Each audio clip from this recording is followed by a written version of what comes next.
इस लफ्ज को सुनते ही हमारे जहन में फूल खिल उठते हैं। बिल्कुल इसी तरह जिस तरह फूलों से चमन की जीनत बनती है, उसी तरह से बच्चों से आपके अपने घर की, अपने शहर की और अपने मुल्क की जीनत बनती है और बच्चे आपके मुस्तकबिल की जमानत होते हैं। चुनांचे इसीलिए आजकल मुल्क में बच्चों की भलाई व बहबूदी और इनके अदब को पैदा करने में बहुत कुछ तरक्की देने के लिए काफी काविशें की जा रही हैं। ये तो बच्चों के लिए अदब के लिए सेमिनार्स मुनक़िद किए जा रहे हैं और दूसरे कई मजलिस कॉन्फ्रेंसें मुनक़िद की जा रही हैं और फिर इसके अलावा हुकूमत ने और कई तरह से इसकी सरपरस्ती अपने जिम्मे ले ली है। इसी अहमियत को पेश नजर रखते हुए हमने आज अपने स्टूडियो में दो ऐसे माहिरीन को मद्दू किया है जो बच्चों के अदब से काफी दिलचस्पी रखते हैं। तो इनमें से एक है मोहतरमा फौजिया वाजिद साहिबा। आपने बच्चों के अदब को मुंतखब करके पीएचडी का मकाला लिखा है और इसे पीएचडी की डिग्री के लिए दाखिल कर दिया है। और दूसरे ही प्रोफेसर खालिद इरफान साहब, इन्होंने अपने तख्लीकात में दूसरी तख्लीकात के अलावा बच्चों के अदब पर काफी तवज्जो दी है और बहुत कुछ बच्चों के ताल्लुक से लिखते आए हैं। तो आइए अब हम इन दोनों माहिरीन से कुछ बच्चों के अदब के ताल्लुक से जानने की कोशिश करें। तो मोहतरमा फौजिया वाजिद साहिबा, मैं आपसे ये पूछना चाहूंगी सबसे पहले कि बच्चों के अदब से क्या मुराद है? जी, यानी बच्चे जिस अदब को पसंद करें, जिसे शौक से पढ़ें, वही बच्चों का अदब है। ये बच्चों के अदब की मुख्तसर और जामे तारीफ हो सकती है। बच्चों के अदब के सिलसिले में जिस बात का खास ख्याल रखा जाना चाहिए वो ज़बान, मौजू और उसलूब का आसान होना है। लेकिन हर वो तहरीर जिसकी ज़बान, उसलूब और मौजू आसान हो बच्चों का अदब नहीं कहलाई जा सकती। इसके लिए बच्चों की नफ्सियात, उनकी उम्र, जिबल्लत, जज्बात और माहौल को मद्देनजर रखते हुए जो लिखा जाएगा और जिसे खासकर बच्चा पसंद करेगा और जिससे उसकी तफरीह हो सके, बच्चों का अदब है। जी, तो खालिद इरफान साहब, आप इस सिलसिले में क्या ख्याल रखते हैं? ये मुझे मोहतरमा फौजिया साहबा की बच्चों के अदब की तारीफ से इत्तफाक तो है, लेकिन मैं कहूँगा कि बच्चे की तालीमी, तरबियती और तफरीही ज़रूरतों के लिए जो जो तहरीरें तख्लीक की जाती हैं, इन सब को जामे तौर पर बच्चों का अदब कह सकते हैं। बच्चों के अदब का एक खास मकसद बच्चे की शख्सियत की तामीर भी होती है। इसीलिए मैं समझता हूँ इस सिलसिले में लतीफ़े, पहेलियों, कहानियों से लेकर ये जो साइंसी और अखलाकी मज़ामिन लिखे जाते हैं, इन सब को बच्चों का अदब कह सकते हैं। बल्कि मैं यहाँ तक कहूँगा कि बच्चों के लिए जो निसाबी किताबें तैयार होती हैं, इनको भी बच्चों का अदब कहा जा सकता है, बशर्ते कि वो दिलचस्प हो, खुश्क ना हो। अच्छा, तो आप क्या समझते हैं, क्या यही एक अदब बच्चों के अदब की खुसूसियत है या दूसरी भी कुछ खुसूसियतें हैं बच्चों के अदब की? बच्चों के अदब की कई खुसूसियतें हैं। जैसा कि आपने कहा है, बच्चों के अदब की सबसे बड़ी खुसूसियत या जरूरत आप यूँ कह सकते हैं कि इसकी तहरीर की दिलचस्पी। जब तक बच्चा दिलचस्पी न ले, वो तहरीर बच्चों के लिए काबिल कबूल नहीं हो सकती। इसके अलावा एक और चीज़ है, बच्चे की एक जिस्मानी उम्र होती है, इसके अलावा उसकी एक जहनी उम्र होती है। इन दोनों के कई एक तकाजे होते हैं। इन तकाजों को पेश नजर रखकर जो अदब तख्लीक किया जाता है, वही बच्चों का अदब भी सही मानों में हो सकता है। और फिर इसके अलावा एक और बात भी हमें अपने जहन में रखनी है, ये कि बच्चे का जहन एक कोरे कागज की तरह होता है।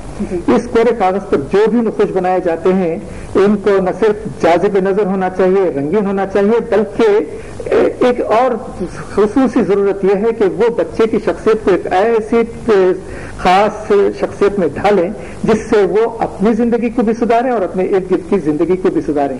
इसके लिए बच्चों के अदब की खुसूसियात में मवाद का इंतखाब, अल्फाज का इंतखाब और फिर जुमलों की तरतीब, इसकी तरफ तवज्जो दी जानी चाहिए।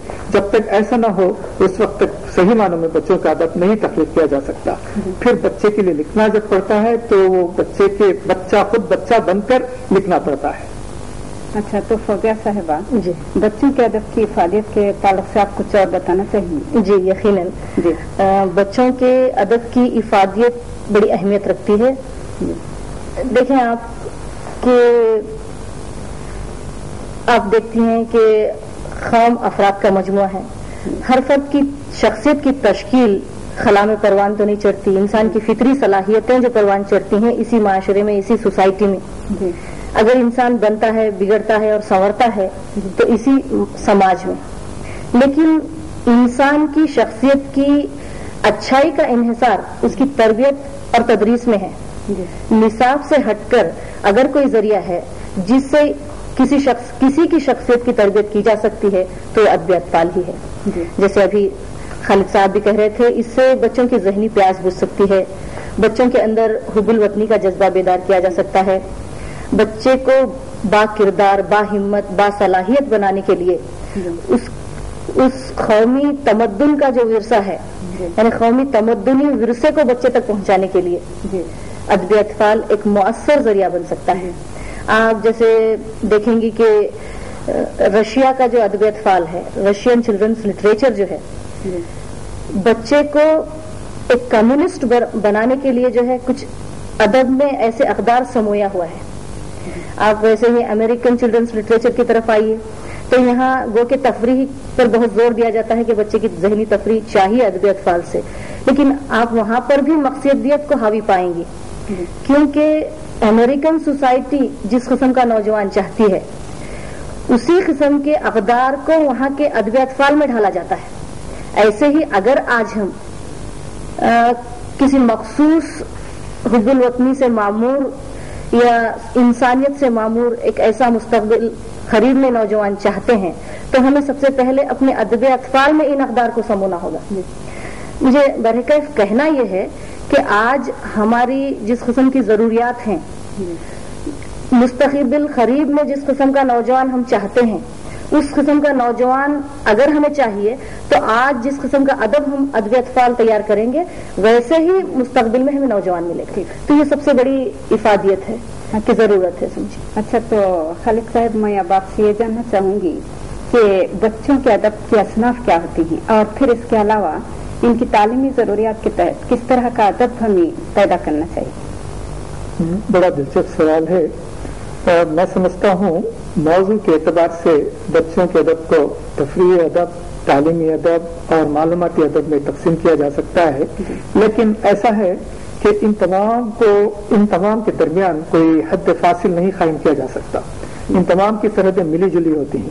مثلا آپ تفریحی ادب کو لیجیے، اس میں جہاں آپ لطیفے یا بوجھے تو جانے یا خصوصاً بوجھے تو جانے کے جب سوالات اٹھاتے ہیں تو وہاں آپ الفاظ سے بھی کھیل سکتے ہیں، لیکن اس کے ساتھ ساتھ وہاں ایسے معلوماتی مضامین کو بھی داخل کیا جا سکتا ہے جس سے بچے کا ذہن وسیع ہو، جس سے بچے کی معلومات وسیع ہو۔ پھر اس کے علاوہ ایک اور خاص چیز ہے، یہاں لطیفے ہیں، ہلکی پھلکی نظمیں ہیں یا موضوعاتی نظمیں ہیں۔ پھر خاص طور پر بچے کے لیے دلچسپی کا سامان کہانی میں ہوتا ہے۔ کہانی ایک ایسی خاص صنف ہے بچے کے ادب میں جس سے نہ صرف بچے کا دل بہل سکتا ہے بلکہ اسی کہانی کے ذریعے ان میں، جیسا کہ فوزیہ صاحبہ فرما رہی تھی، اعلیٰ اقدار کو بھی داخل کیا جا سکتا ہے۔ اعلیٰ اقدار کے کئی ایسی خصوصیات کی طرف بچے کے ذہن کو موڑا جا سکتا ہے جس سے اس کی شخصیت کی تعمیر ہو سکتی ہے۔ آپ نے تعلیمی ضرورتوں کا ذکر کیا تھا، میں سمجھتا ہوں وہاں تعلیمی ضروریات کے تحت بچے کا ذہن بنانا ہے، اور بچے کا جب ذہن بنانا ہوتا ہے تو وہاں جب تک ایک صحیح رخ اس کو نہیں دیتے اس وقت تک جو ہمیں اپنا مقصد نہیں حاصل ہو سکتا۔ فرض کیجئے جس طرح سے کہ امریکی ادب میں تفریح کی طرف زیادہ زور دیا جا رہا ہے، اس سے ممکن ہے بچہ غیر صحت مند اقدار کا حامل بن جائے یا غیر صحت مند روایات کو اپنا لے، اور پھر اس طرح اس کا ذہن بیمار بھی بن سکتا ہے۔ لیکن اس کے برخلاف اگر